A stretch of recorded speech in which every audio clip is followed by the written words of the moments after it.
Halo guys, balik lagi bareng gue Ali di channel Sokat Story. Di video kali ini gue akan bahas lagi nih kejadian kemarin, yaitu kejadian tertabraknya 4 orang di perlintasan kereta api di kota Karawang, Jawa Barat guys.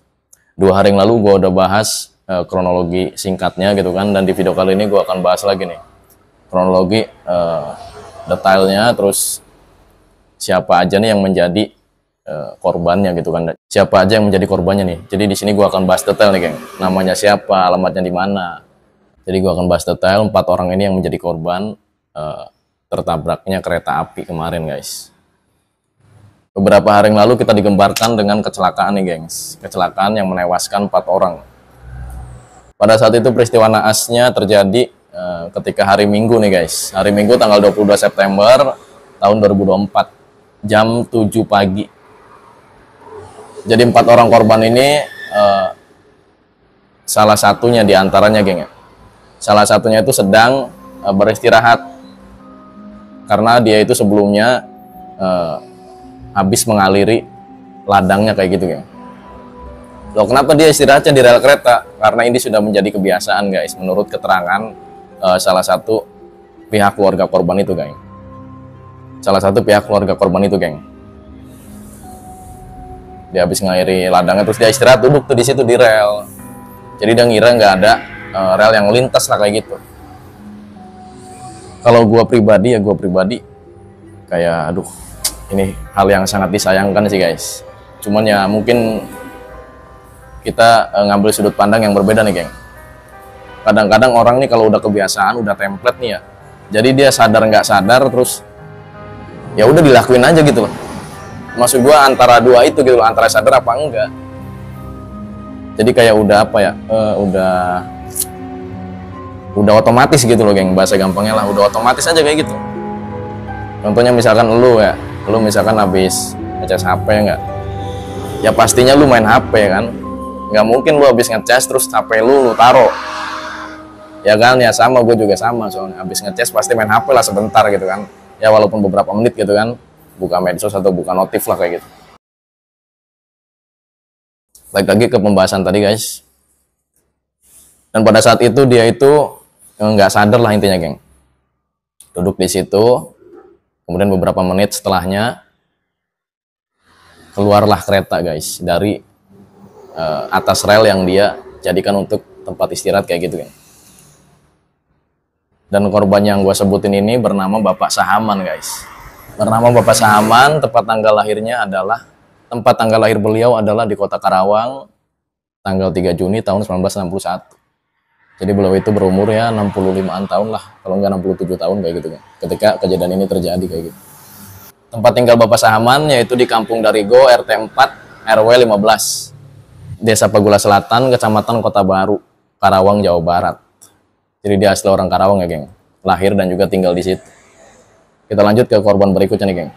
Pada saat Bapak Sahaman itu duduk di rel kereta ya geng, ada lagi nih anak kecil yang berumur 7 tahun, ya kurang lebih 7 tahun lah ya geng ya.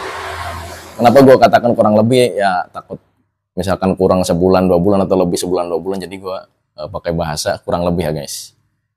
Dia itu kalau nggak salah pakai baju biru dah, soalnya di video dia cuman kelihatan beberapa detik doang guys, jadi nggak lama maksud gue. Nah dia di situ tuh lari-lari dekat Bapak Sahaman yang lagi duduk. Nah korban tersebut bernama Muhammad Iksan, berumur kurang lebih 7 tahun.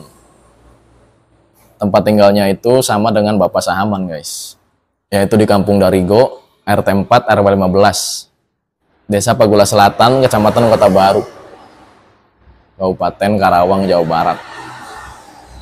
Jadi dia sama-sama orang Karawang. Nah di sini si Iksan ini dia juga sama guys, apalagi dia anak kecil ya nggak. Di samping udah biasa gitu kan, habis olahraga terus istirahat di situ, main-main sebentar di situ. Kalau zamannya dulu gua pas kecil itu, jadi tempat tinggal gua itu dekat pegunungan guys.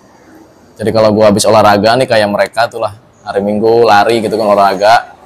Terus gua itu biasanya istirahatnya di dekat gunung kayak gitu kan, dekat Gunung Kapur kayak gitulah. Nah itu udah menjadi kebiasaan. Mungkin di dalam kasus ini sama nih, sama kayak mereka-mereka tuh yang di rel kereta, cuman bedanya tempatnya doang ya enggak. Gua di pegunungan, mereka di rel kereta api kayak gitu. Jadi ibaratnya udah template lah geng, udah otomatis gitu kan. Habis olahraga ya ke situ. Mau ada yang merintah mau enggak gitu kan. Mau inget mau enggak, pokoknya ke situ aja udah apa sih, udah otomatis kayak gitulah. Kita lanjut korban yang ketiga.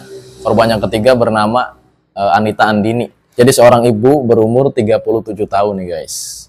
Tempat tanggal lahirnya di Kota Bogor, tanggal 17 Maret 1987. Jadi ketika kejadian ini terjadi, perkiraan umur Ibu Anita Andini ini berumur ya 37 lah. 37 kalau enggak 36 kayak gitu. Alamat Ibu Andini ini adalah Kampung Sukaati, RT 14 RW 3, Desa Jomin Timur, Kecamatan Kota Baru, Kabupaten Karawang, Jawa Barat. Jadi dengan korban sebelumnya, beliau ini hanya berbeda desa dan juga beda RT-nya doang kayak gitu. Jadi sama lah kotanya, masih satu kota kayak gitu, gengs. Lanjut korban yang terakhir. Ini korban kondisinya menurutku sangat-sangat memprihatinkan, sumpah guys. Karena badannya nih atau jasadnya, tubuhnya lah ya, tubuhnya itu ke bawah guys, ke bawah sejauh 25 km dari Karawang ke Kota Subang kayak gitu. Dan lo tahu di Kota Subang itu di tempat pemberhentiannya, maksud gua itu tuh hanya berjarak setengah jam dari tempat gua tinggal saat ini. Gua pun pernah ke situ, cuman gua belum pernah ke stasiunnya atau rel keretanya, belum. Gua hanya ngelewatin doang lah. Jadi itu tempat pemberhentian terakhir ketika habis ketabrak itulah, terus jasadnya ke bawah. Habis itu berhentinya itu di Kecamatan Patok Besi, Kota Subang, Jawa Barat guys. Hanya berjarak setengah jam dari tempat tinggal gue saat ini. Nama bocah yang kebawa lokomotif itu bernama Teddy Alfarisi. Namanya adalah Teddy Alfarisi, berumur kurang lebih 7 tahun. Warga Kampung Sukaati, RT 14 RW 3. Desa Jomin Timur, Kecamatan Kota Baru, Kabupaten Karawang, Jawa Barat. Jadi for your info nih geng, si Teddy Alfarisi ini yang kebawa lokomotif, dia itu keponakannya Ibu Anita Andini guys. Jadi Ibu Anita Andini itu adalah uaknya kayak gitu. Jadi dia habis olahraga pagi gitu kan, diajak istirahat sama foto-foto tuh di dekat rel sama uaknya kayak gitu geng. Nah itu pun gue dapet informasi ini dari orang tuanya langsung geng, dari orang tuanya si Teddy ini. Jadi dia udah biasa lah tiap hari Minggu dia diajak ke situ tuh sama uaknya. Nah pada saat kejadian dia itu lagi bersiap-siap geng, ingin divideoin bersama uaknya tadi tuh. Dan yang ironisnya adalah yang videonya nih adalah anaknya Ibu Anita Andini ini geng. Dan pada saat itu gue lihat di videonya nih, video samping kanan gue nih, cuman gue nggak bisa tampilin semuanya. Gue lihat jadi anaknya Ibu Anita Andini geng, dia itu sampai ngasih tahu itu awas itu katanya. Cuman karena almarhum ini udah udah fokus banget gitu kan, udah fokus banget ke HP gitu ya, jadi ya dia nggak ngehirauin lah. Bahkan orang-orang sekitar juga banyak yang ngomong itu awas katanya. Cuman tetap aja mereka nggak ngedengerin gitu loh. Jadi begitu mereka udah sadar gitu kan, ya udah kereta udah di depan mata mereka, udah berapa detik langsung ngehantem aja kayak gitu. Karena begitu mereka sadar nih, udah nggak sempet gitu kan, kabur juga udah nggak kesempet. Bahkan pada saat itu HP-nya jatuh loh guys. Kan udah di video ini sama anaknya Ibu Anita Andini itu. Nah terus HP-nya pengen dikasih gitu, pengen diliatin lah kayak gitu hasil videonya atau hasil fotonya gitu geng. Nah ketika ngasih itu kereta udah lewat tuh, udah menghantam tubuhnya Ibu Anita Andini kayak gitu geng. Hanya berapa detik doang lah kayak gitu. Jadi HP-nya juga sampai terpental guys. Gila kan. Dan di situ si Teddy juga dia nggak sempet lari juga lah, karena kan hanya ya paling dia berjarak berapa sentimeter gitu kan dari Ibu Anita Andini geng. 30 cm lah kalau nggak 40 cm. Atau misalkan kalau gua analogikan paling jaraknya segini nih, 2 jengkal lah. 2 jengkal tangan gitu kan, jarak si Ibu Anita Andini dan juga si Teddy tadi tuh, guys. Makanya dia ke bawah lokomotif tuh, karena dia kalau dia itu pas banget di tengah-tengah, guys, posisinya di tengah-tengah rel, terus lagi berdiri tuh, lagi apa sih, lari di tempat kayak gitulah, yang namanya anak kecil gitu kan. Cuman nggak bisa gua apa sih, gua ngomong kayak gini bukan berarti gua memaklumi, enggak juga lah, karena kan harusnya main di tempat lain lah, ya enggak. Kalau main di tempat lain kan ceritanya nggak kayak gini. Pada saat itu tertabraklah tuh oleh kereta tuh Ibu Anita Andini. Kemudian dia, kalau dia sih terpental, guys. Cuman gue nggak tahu tuh kondisinya kayak gimana. Terus kondisi detailnya maksud gue, guys. Kondisi detailnya kayak gimana. Terus dia itu berapa meter kayak gitulah. Cuman dia masih di TKP, guys. Habis itu kereta lanjut menghantam tubuh Teddy Alfarisi itu, guys. Jadi tubuhnya tuh nyangkut di lokomotif, guys. Kenapa nggak berhenti? Aduh, gua bilang ini, guys, ini kereta beda, bukan mobil atau motor yang bisa berhenti seenaknya aja kayak gitulah.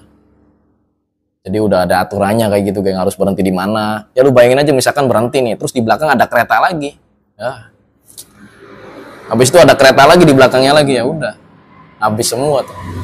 Nah, kayak gitu tuh kalau lu pengen tahu kenapa dia si kereta itu nggak berhenti gitu loh. Karena udah ada ketentuannya, dan kalau ketentuan dilanggar itu bisa lebih fatal lagi kayak gitu loh. Pelajaran berharga yang bisa kita ambil gitu kan dari video kecelakaan ini adalah kita harus waspada, guys, dimanapun ya, dan jangan anggap remeh apapun itu. Oke, terima kasih buat kalian yang sudah menyaksikan dari menit pertama sampai akhir, dan buat kalian yang suka dengan video gue, pasti udah klik tombol subscribe dan logo bel yang ada di sampingnya gue Ali. Kita ketemu di video berikutnya, terima kasih.